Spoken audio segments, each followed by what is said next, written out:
livro do profeta Isaías, capítulo 61, do verso 1 ao verso 3, diz assim a palavra do nosso Deus: O Espírito do Senhor Deus está sobre mim, porque o Senhor me ungiu para pregar boas novas aos quebrantados, enviou-me a curar os quebrantados de coração e a proclamar libertação aos cativos e a pôr em liberdade os algemados, a apregoar o ano aceitável do Senhor e o dia da vingança do nosso Deus, a consolar todos os que choram e a pôr sobre os que em Sião estão de luto uma coroa em vez de cinzas, óleo de alegria em vez de pranto, veste de louvor em vez de espírito angustiado, a fim de que se chamem carvalhos de justiça, plantados pelo Senhor para a sua glória.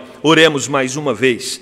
Querido Deus, fala ao nosso coração, ilumina a nossa mente, Deus, que possamos aprender do Senhor, que possamos entender a Tua palavra e mais do que isso, que ela possa se tornar ação prática na nossa vida, Deus. Nós clamamos para que o Senhor nos auxilie nesse processo. Oramos em nome de Jesus. Amém e amém. Quando nós olhamos para a história da igreja, percebemos desde os primórdios que a teologia do Espírito Santo, ela sempre ficou no pano de fundo. Se você pegar vários momentos da história, você vai perceber isso. Nosso próprio credo apostólico, explora um pouco a respeito do Pai, explora bastante sobre Jesus, até porque estava combatendo heresias da época que afetavam a pessoa de Jesus, mas o nosso credo apostólico, quando vai falar do Espírito Santo, diz apenas assim: creio no Espírito Santo. E percebemos que esse silêncio acompanhou a igreja por séculos. E recentemente, há pouco mais de 100 anos, nós temos um movimento pentecostal nos Estados Unidos, em Los Angeles, na rua Azusa. E ali você tem um momento denominado pelos pentecostais como o início da igreja, a Assembleia de Deus, ou o início desse movimento que enfatiza a pessoa do Espírito Santo, e eles enfatizam colocando algumas ênfases doutrinárias, por exemplo, falar em línguas como manifestação da presença do Espírito Santo, e também a manifestação de curas como sendo o mover do Espírito Santo na igreja. E nós entendemos então que a partir dali, a própria igreja reformada, os tradicionais tiveram que começar a pensar a respeito da teologia do Espírito Santo com mais ênfase, e aí nós temos uma doutrina belíssima que chega até nós a respeito do papel do Espírito Santo, mas alguns termos até hoje podem trazer alguma confusão. Às vezes nós não entendemos muito bem alguns aspectos que existe como prática ali entre os pentecostais, como por exemplo falar em línguas. Não é o tema de hoje, podemos pensar nisso numa outra hora, mas o que nós percebemos é que esses irmãos, porque creem em Jesus como nós, por muito tempo também eles entenderam que os tradicionais ou aqueles que vieram da reforma protestante não tinham o Espírito. Eu não sei se você já se deparou com algum pentecostal que quando você falou que era presbiteriano, ele respondeu: então você é de uma igreja que não crê no Espírito, E é claro que nós cremos no Espírito Santo de Deus, é claro que nós entendemos que o Espírito Santo é a terceira pessoa da Trindade, é claro que nós cremos que o Espírito Santo foi quem nos regenerou e teve todo um trabalho para não só nos levar a ter acesso à mensagem do Evangelho, como também a desenvolver a salvação. É o Espírito que nos capacita nesse processo. Então, nós cremos sim que fomos um dia poderosamente impactados pelo presente da presença do Espírito de Deus em nós. Temos alguns pontos doutrinários que são diferentes dos irmãos pentecostais, mas certamente é importante que eles saibam, e não só eles, mas nós também, a respeito do papel do Espírito Santo na vida do crente. Como entendemos? De que forma o Espírito trabalha em nós? Qual é o movimento que o Espírito faz na vida daquele que crê no Senhor Jesus? O Espírito Santo é presente de Deus para a igreja. O Espírito Santo é aquele que nos acompanha. O Espírito Santo é aquele que faz de nós a sua morada. E nós precisamos entender que o Espírito Santo, ele é Deus, ele é a terceira pessoa da Trindade. E assim como o Pai, assim como o Filho, ele é igualmente Deus. E nós precisamos estar atentos a tudo aquilo que a Bíblia nos ensina a respeito do Espírito Santo, porque a palavra de Deus nos mostra com muita clareza o quanto o Espírito de Deus é fundamental no processo da revelação bíblica.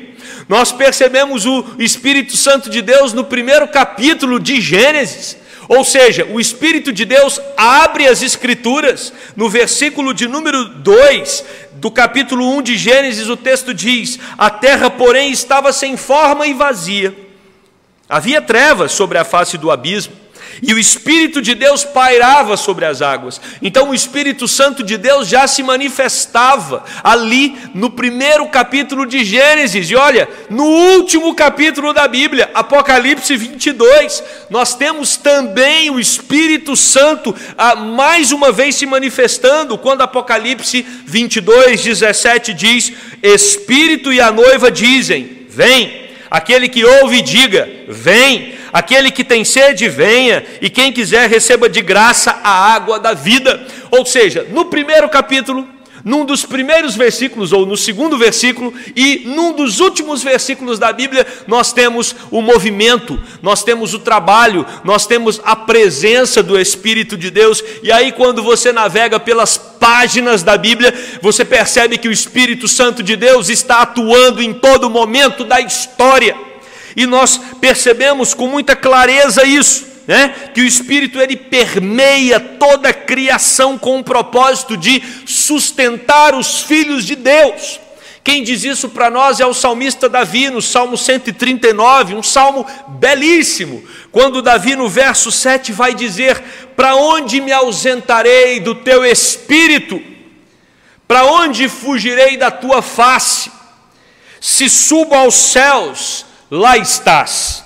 Se faço a minha cama no mais profundo abismo, lá estás também.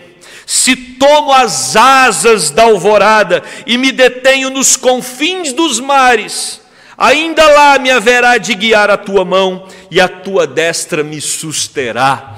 Irmãos, o Espírito Santo de Deus que pairava sobre a terra, o Espírito Santo de Deus que vem buscar a noiva de Cristo, esse Espírito de Deus, ele enche toda a terra, e ele se faz presente na nossa vida para nos sustentar, para nos guiar, para nos direcionar. É esse Espírito que capacita os profetas.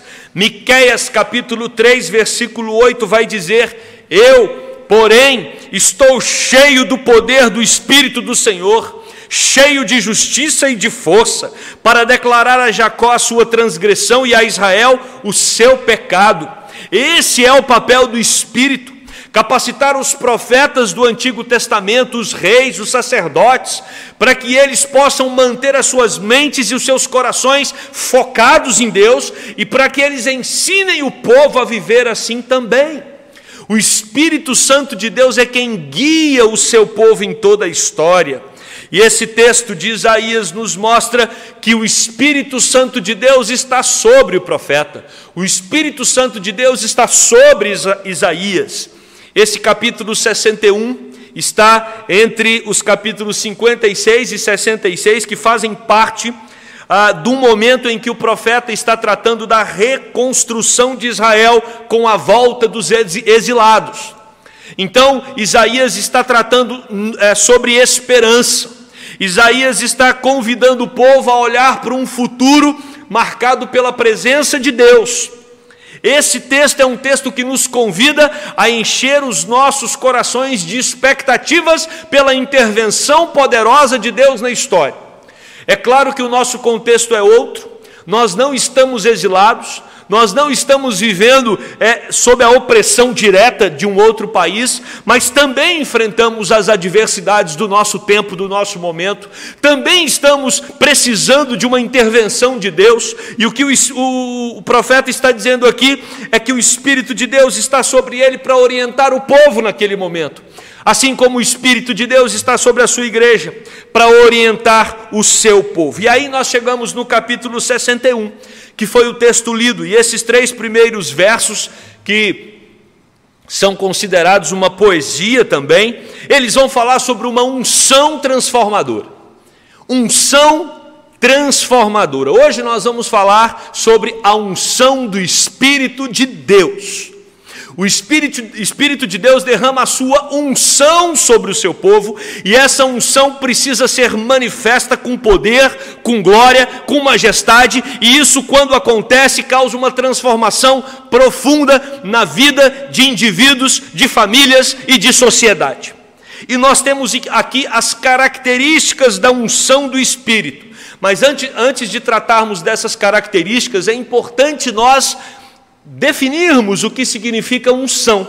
Essa palavra também é uma palavra muito utilizada nos meios pentecostais.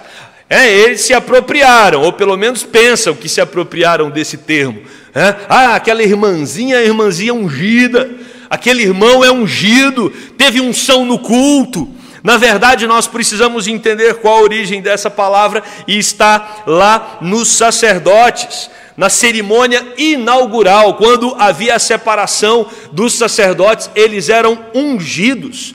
A palavra utilizada aqui é crisma, qualquer coisa untada com óleo e com ervas aromáticas. Então a ideia de unção era quando o sacerdote era separado, e então ele era ungido, com ervas aromáticas e com óleo que era derramado sobre a sua cabeça para exercer o seu papel de sacerdote. E aí, quando nós olhamos para esse texto de Isaías, nós percebemos quais são as características da unção do Espírito de Deus. Se o Espírito de Deus é um presente para nós, essa presença e esse presente se manifesta com a unção. E quais são essas características? O profeta vai dizer que o Espírito de Deus nos unge, ou ungiu o profeta para que ele exercesse uma missão. Então toda unção, ela envolve uma missão. Não existe unção sem missão. Assim como o sacerdote era ungido para exercer o seu ofício, nós percebemos aqui que o profeta também, ele é ungido para exercer o seu ofício de profeta, e nós temos aqui as características desta função, ou desse ofício profético. E quais são? Comunicar uma excelente notícia. O profeta é aquele que tem uma boa nova. O profeta é aquele que conta algo que todo mundo está esperando ouvir. O profeta é aquele que anuncia esperança. Nós estamos diante de um cenário onde somos marcados por intensa expectativa. Expectativa de uma boa notícia. Expectativa para que haja uma vacina para combater esse vírus que seja eficiente. Nós estamos a todo momento, olhando uma ou outra informação para vermos se vamos encontrar uma saída para esse momento histórico de pandemia que estamos inseridos nele. E é claro que todos nós estamos aqui esperando uma boa notícia sobre isso. A grande verdade é que às vezes a gente cansa, porque as notícias elas são lentas, as notícias elas parecem não acontecer de maneira positiva. Você vai em busca de uma notícia para alegrar o seu coração, de uma boa nova, e o que você encontra às vezes é algo que decepciona mais o seu coração. Mas o profeta, ele é ungido para contar uma boa notícia que vai muito além da vacina, uma boa notícia que vai muito além do fim dessa pandemia. O que o profeta tem aqui como missão, e ele foi ungido para isso, é trazer uma notícia para aqueles que estão quebrantados, uma notícia para aqueles que estão cansados. Então, o Espírito Santo de Deus unge o profeta para que ele tenha a missão de falar a respeito de uma boa notícia para aqueles que já não aguentam mais os fardos que estão sobre os seus ombros. Mas o texto diz mais, o texto diz que a missão do profeta não é só comunicar uma excelente notícia, mas o profeta também ele tem como ofício curar os quebrantados. E meus irmãos, a palavra aqui é shabar, diferente da palavra acima para notícia. Notícia notícia aos quebrantados, a palavra é anave, ou seja, contar uma boa nova. Anave é uma notícia que vai alegrar as pessoas. Mas quando ele usa aqui shabar para quebrantados, ele não está falando sobre aqueles que estão cansados, esperando uma boa notícia. Ele está falando para aqueles que estão moídos, destroçados, clamando pela cura de Deus, clamando pela restauração divina. Aqueles que já não conseguem mais encontrar saída para as angústias, para os dilemas do seu coração. Aqueles que, quando olham para um lado ou para o outro, não conseguem ver uma saída. Pessoas que estão arrasadas, pessoas que estão completamente abatidas pelas angústias dessa vida. E aí o texto diz que a missão do profeta ungido é proclamar a essas pessoas a cura. Jesus Cristo transforma você, Jesus Cristo restaura você, Jesus Cristo reergue você, Jesus Cristo anima você. E nós percebemos que essa é a missão do profeta. Ele é ungido para comunicar uma boa notícia, ele é ungido para trazer cura aos quebrantados, e ele é ungido para proclamar libertação, ou seja, ele é ungido para se dirigir às pessoas e falar para elas que elas estão livres. Esse é o papel do profeta, essa é a missão do ungido do Senhor. E aí o texto diz mais, que outra característica desse profeta ungido, além de comunicar uma boa notícia, além de transmitir a palavra de cura divina aos quebrantados, além de proclamar a libertação, ele também liberta os algemados, ele desata as amarras que muitas vezes impedem as pessoas de progredir na vida. Meus irmãos, o Evangelho é um convite para avançarmos, o Evangelho é um convite para prosseguirmos. Nós não podemos ficar empacados, nós não podemos ficar parados, nós não podemos ficar estagnados por amarras que nos impedem de caminhar na direção de Deus. E o que o profeta vem dizer é que a missão dele, como ungido do Senhor, é dizer aos outros a respeito da libertação que Deus promove na vida daqueles que buscam nele o refúgio.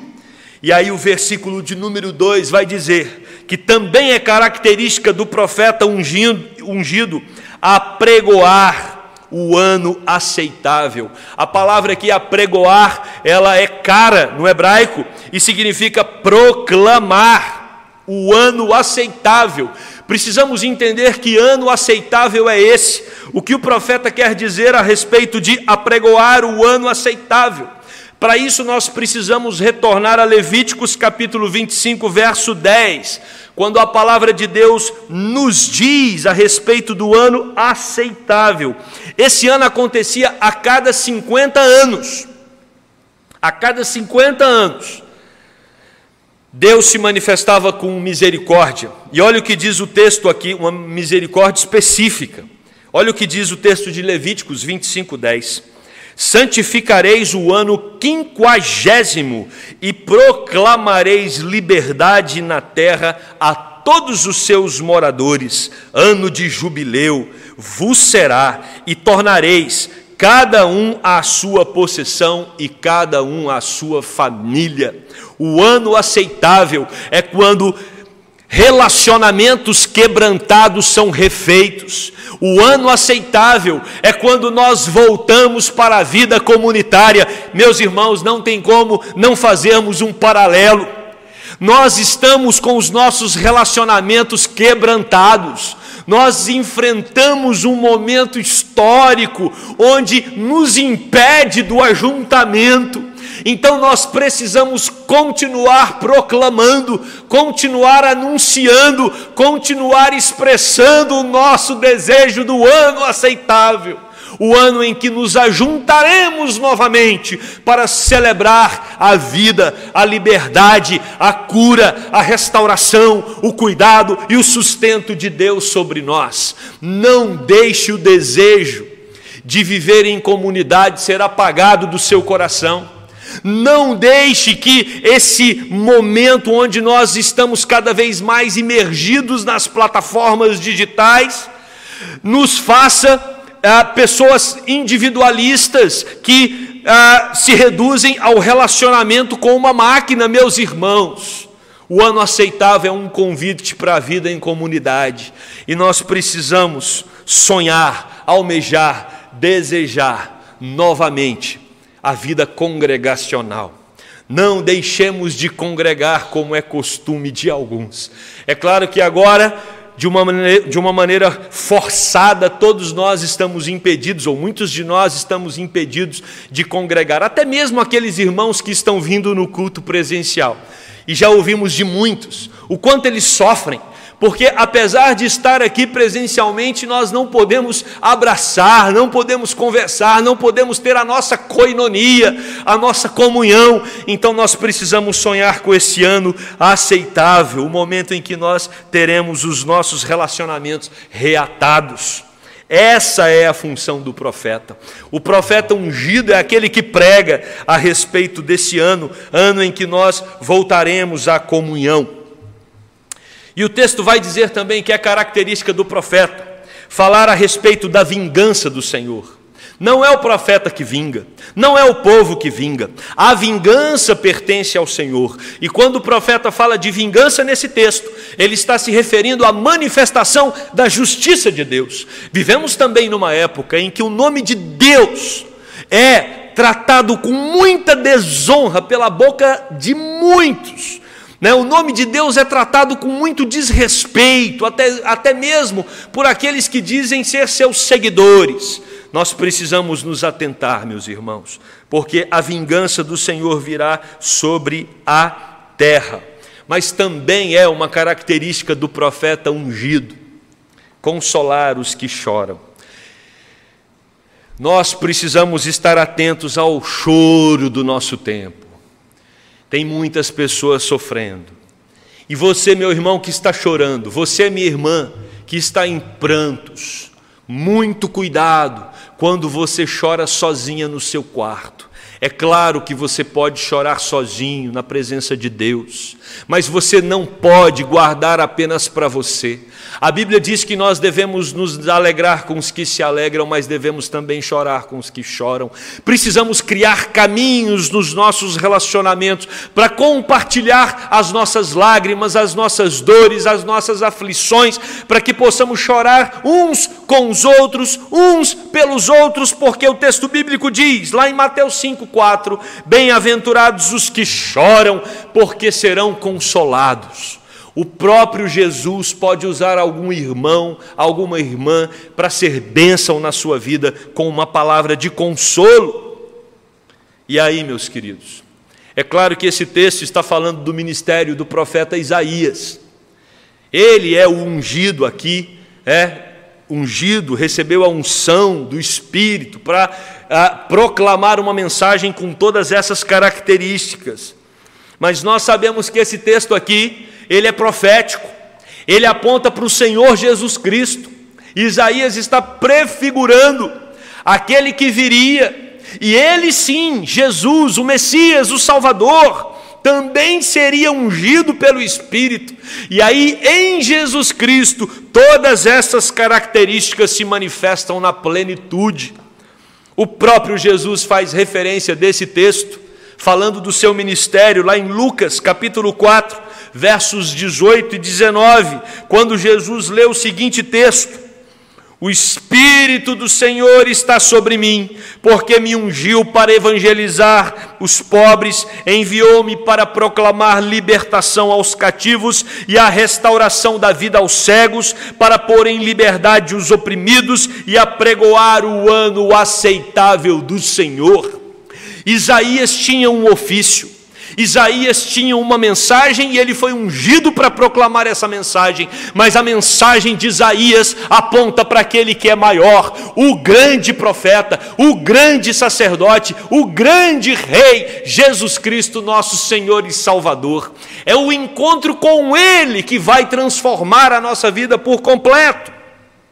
E aí, quando nos encontramos com Cristo, quando nos encontramos com essa mensagem poderosa e libertadora, isso traz algumas consequências. O encontro com Jesus promove consequências profundas na nossa alma. E olha o que diz o texto, aos que estão de luto, aos que estão nas trevas, aos que estão perdidos, aos que estão mortos nos seus pecados. Quando o encontro com Jesus acontece, eles passam a ter uma coroa de vitória em vez de cinzas.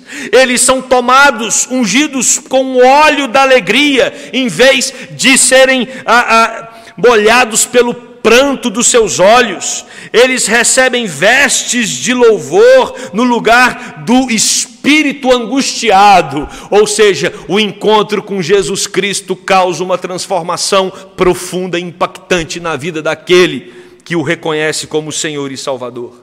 Vida de vitória, óleo de alegria derramado sobre a nossa cabeça no lugar das lágrimas que escorrem, veste de louvor no lugar do espírito angustiado. A fim de quê? A fim de que sejam chamados carvalhos de justiça. E qual é a ideia do profeta ao dizer que nós devemos ser chamados carvalhos de justiça? Carvalho aqui é símbolo de retidão, viver com temor, viver com a reverência diante de Deus, buscar sempre a vontade dEle nas nossas vidas. E aí, meus queridos, nós percebemos, através da mensagem de outro profeta, Joel, profeta Joel, capítulo 2, verso 28, ele vai nos mostrar que uma vez que Jesus, o Senhor, o Salvador, foi ungido pelo Espírito, cumpriu o seu ministério, um dia esse Espírito seria derramado. E Joel então diz, e acontecerá depois, que derramarei o meu Espírito sobre toda a carne, é o próprio Deus falando, vossos filhos e vossas filhas profetizarão, vossos velhos sonharão, e vossos jovens terão visões, até sobre os servos e sobre as servas derramarei o meu Espírito naqueles dias. O que nós temos aqui? O profeta Joel está dizendo que há de chegar um dia que a unção será derramada sobre toda a igreja. A unção do Espírito que o profeta Isaías recebeu, a unção do Espírito que conduziu Jesus Cristo no seu ministério específico, essa unção do Espírito seria derramada sobre toda a igreja. E o profeta Joel está dizendo aqui que isso seria manifestado de uma maneira muito singular, porque aqueles que recebem esse batismo do Espírito, ou essa unção do Espírito, eles viverão focados na palavra de Deus.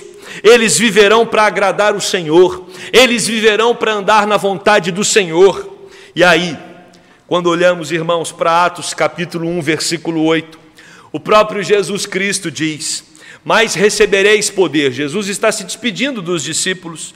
Ao descer sobre vós o Espírito Santo, ao ser derramado, quando vocês forem ungidos pelo Espírito, e sereis minhas testemunhas, tanto em Jerusalém, como em toda a Judéia e Samaria e até os confins da terra. Nós então recebemos o derramamento do Espírito, nós então fomos ungidos pelo Espírito. Para qual propósito, irmão? Para qual propósito, irmãos? Nós fomos ungidos pelo Espírito para sermos testemunhas. Nós fomos ungidos pelo Espírito para anunciarmos a mensagem de Jesus, para vivermos conforme o ensinamento de Jesus. Nós fomos batizados pelo Espírito, e isso acontece na nossa conversão, quando o Espírito Santo desvenda os nossos olhos, quando o Espírito Santo torna a cada um de nós a sua habitação. Nesse momento em que o Espírito Santo é derramado sobre nós, através da conversão, da fé em Cristo Jesus, nós agora temos uma nova vida, uma vida no poder do Espírito de Deus. Mas não é para nos tornar super-heróis, não é para nos tornar melhores do que os outros, porque se tem uma coisa que o ministério do Espírito Santo exerce, o Espírito Santo exerce em nosso coração com muita clareza, é mostrar quão pecadores nós somos. Mas aí, em Atos 2:4, nós temos ali o derramamento do Espírito, quando Pedro prega e o texto diz: todos ficaram cheios do Espírito Santo e passaram a falar em outras línguas, segundo o Espírito lhes concedia que falassem. Essas outras línguas aqui eram idiomáticas, mostrando que, se no Antigo Testamento, na Torre de Babel, os povos se separaram através da confusão de línguas, através da mensagem de Jesus, os povos agora se voltam novamente e Cristo une pessoas de todas as tribos, línguas, povos, raças e nações. Essa é a ideia do texto, ou seja, o Espírito foi derramado. E aí, 1 João capítulo 2, 27, vai nos ensinar que todos nós fomos ungidos pelo Espírito. O profeta Isaías foi ungido para cumprir o seu ofício. Jesus Cristo foi ungido para cumprir o seu ofício especial de Salvador, Filho de Deus. Mas todos nós recebemos a unção do Espírito para continuar proclamando, para continuar anunciando, para continuar a missão que foi dada ao profeta, a missão que Cristo inaugurou como Messias e disse: agora vocês devem ir e anunciar a todo mundo.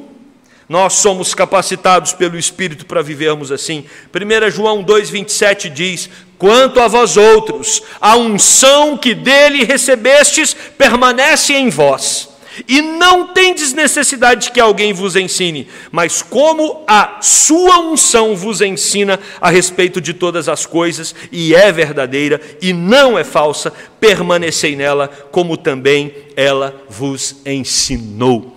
É o Espírito Santo de Deus, derramado em nossos corações, habitando em nós, que nos faz entender que precisamos estar focados em Jesus Cristo, como nosso único Senhor e Salvador.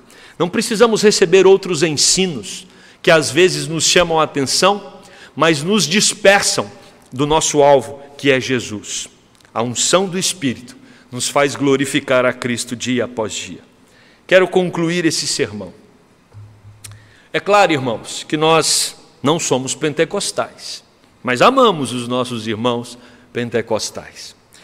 É claro que nós não entendemos que existe um segundo batismo do Espírito, manifesto por falar em línguas, curas. Nós entendemos que Deus cura pessoas, quando Ele quer curar, quando Ele deseja curar, e temos visto Ele fazer isso a todo momento. Mas nós cremos que o batismo no Espírito, ou batismo do Espírito, é quando o Espírito Santo de Deus é derramado sobre nós, e nós temos acesso à poderosa mensagem libertadora de Cristo Jesus. A partir desse momento nós nos tornamos ungidos, separados para uma missão, e essa missão ela possui a mesma estrutura da missão aqui do profeta Isaías. Nós somos chamados para comunicar uma excelente notícia. Nós somos chamados para dizer àqueles que estão enfermos, que estão atravessando dias difíceis, que há cura para os seus corações, que há cura para as suas almas. Você que está destroçado, você que está moído, Jesus te restabelece.